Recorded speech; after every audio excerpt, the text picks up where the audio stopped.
I'm Scott DeBoer. I'm one of the flight nurses from University of Chicago's helicopter team. I'm also the founder of Peds-R-Us Medical Education. My name's Troy Amundsen. I'm a professional body piercer and EMT. And as we go ahead and get started, the biggest thing that we're going to be covering is twofold. Number one, Troy, having the experience as a body piercer, is going to go ahead from a body piercer's perspective and show, hopefully, the medical community some tips and tricks to go ahead and make the removal of jewelry a little easier.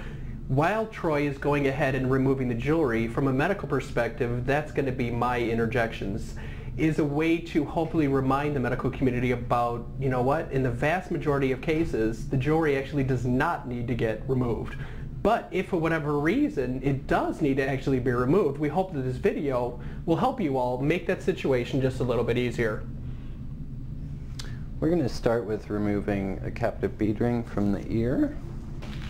As you take a look at Kaz's ears, it's interesting. People think of just having one singular earring, and then if you can have one, you can have 10, you can have the outside, you can have the inside, you can have little jewelry, you can have big jewelry. The part that actually, when we did the CAT scans and the MRI studies on Kaz to show what does and doesn't happen, interestingly, the biggest culprit in regards to inducing artifact was the ear jewelry.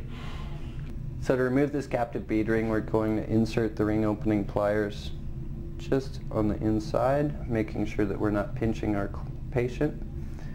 And with a little pressure on the plier, it will loosen up and we'll be able to pop the ball out. Then we can remove the plier and the ring will come right out. What's important from a medical perspective when you're actually removing captive beads, remember that it's got a ring, but it's also got the ball that spins freely on the inside.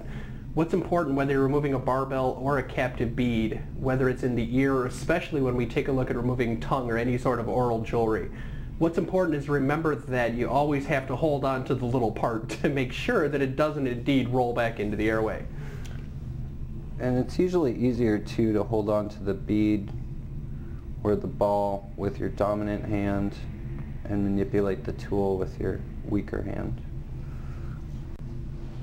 To aid in the removal of the jewelry, a cotton tipped applicator with a little surgical scrub or a surgical lubricant on it will work. And you can apply that just a little bit on the jewelry, which will help slide it out.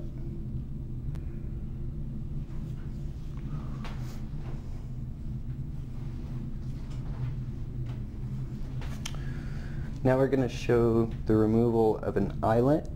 This is a single flared eyelet. It has a rubber O-ring on the back side, which we'll start by removing the O-ring, and then we can just pull the plug out the front of it.